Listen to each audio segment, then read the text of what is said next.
BRS party వీరోచిత పోరాటం తెలంగాణలో మహిళల గురించి, మైనర్ బాలికల గురించి పోరాటం చేస్తా ఉన్నారు. మీరు 2 నిమిషాలు శ్రద్ధగా వినాలి. 8వ తారీఖు నాడు సాయంత్రం 5 గంటలకు ఒక మహిళ తన బిడ్డను తీసుకొని పేట్ బషీరాబాద్ పోలీస్ స్టేషన్ కు పోతుంది.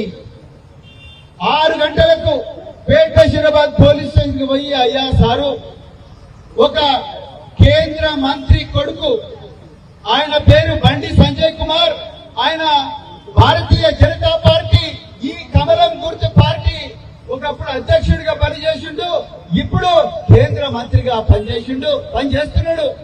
ఆయన కొడుకు భగీరథ్ అనే పిల్లగాడు నా బిడ్డ మీద ఎన్నో సార్లు మాయమాటలు చెప్పి అత్యాచారం చేసిండు. ఈ కేసు రిజిస్టర్ చేయండి సారు, నా కంప్లైంట్ తీసుకోండి సారు అంటే పోలీసులు ఎఫ్ఐఆర్ ఇష్యూ చేయలేదు. సాయంత్రం 6 గంటలకు పోతే 12 గంటల వరకు ఎఫ్ఐఆర్ ఇష్యూ చేయలేదు. ఒక మహిళ పోతే ఆలోచించండి.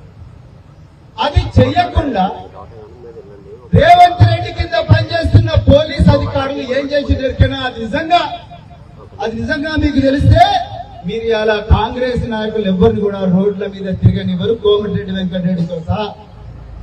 మిత్రులారా, ఆయన ఏం చేసిండు ఆ పోలీస్ అధికారి? కరీంనగర్లకు చెప్పి ఈ మహిళ కేంద్ర మంత్రి మీద కంప్లైంట్ తీసుకొని వచ్చింది.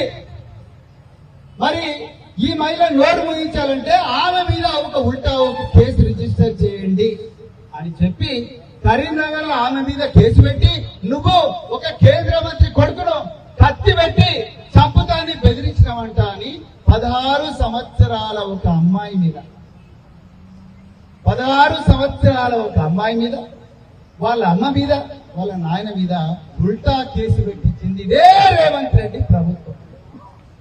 చూడండి మిత్రుల, ఈ విషయం పెద్దలు కేసీఆర్ గారికి తెలిసిన వెంటనే, కేటీఆర్ గారికి తెలిసిన వెంటనే, నేను పోలీస్ డిపార్ట్మెంట్ లో పనిచేసిన కాబట్టి ప్రవీణ్ కుమార్ మీరు చూడండి, ఎందుకంటే మీరు ఇంతకుముందు పోలీస్ డిపార్ట్మెంట్ లో పనిచేసారు కాబట్టి మీకు ఈ చట్టం గురించి తెలుసు కాబట్టి మీరే వాస్తవాలు మీడియాకు చెప్పండి అని చెప్తే, మేము పోయి మీడియా ముందర చెప్తే అప్పుడు తేలుగుట్టిన దొంగలాగా అప్పుడు ప్రభుత్వం సెక్షన్లు మార్చింది.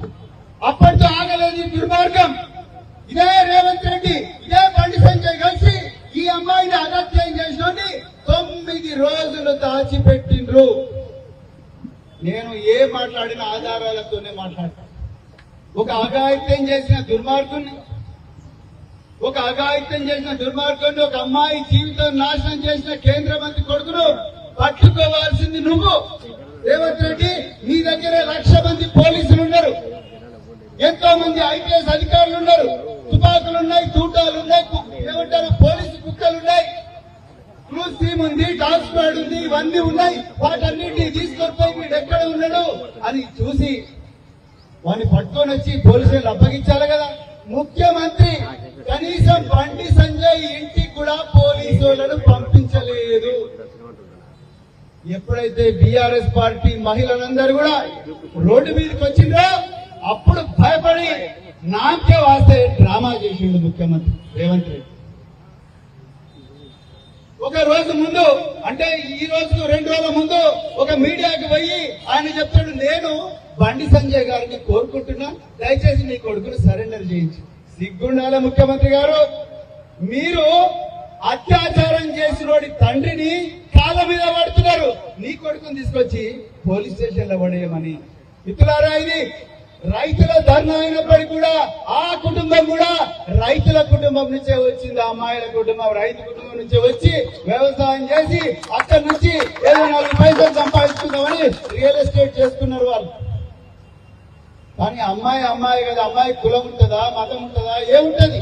చిన్న పాప, 16 సంవత్సరాల పాప, తనకు అన్యాయం జరిగిందని పోతే వాళ్ళ మీద కేసు కూడా రిజిస్టర్ చేయలేదు. ఉల్టా ఈ అమ్మాయి వాంతో తిరిగింది, వీంతో తిరిగిందని ఉల్టా సోషల్ మీడియాలో సెల్ ఫోన్ల ద్వారా బీజేపీ వాళ్ళు పెద్ద ఎత్తున కూడా ప్రచారం మొదలుపెట్టిండ్రు.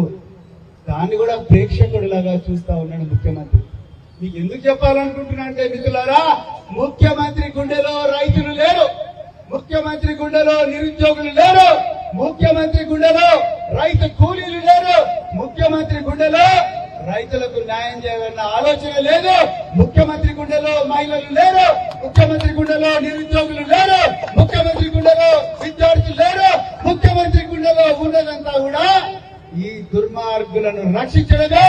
తోచినంత కాడికి దోచుకొని దండుకొని ఇక్కడి నుంచి పారిపోవడమే ముఖ్యమంత్రి గుండెలో ఉన్నది మిత్రులారా. అందుకొరకే ఈ పోరాటం మన ఆపొద్దు.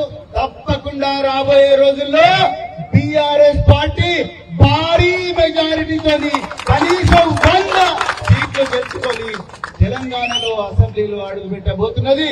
ఒక సునామీ రాబోతున్నది.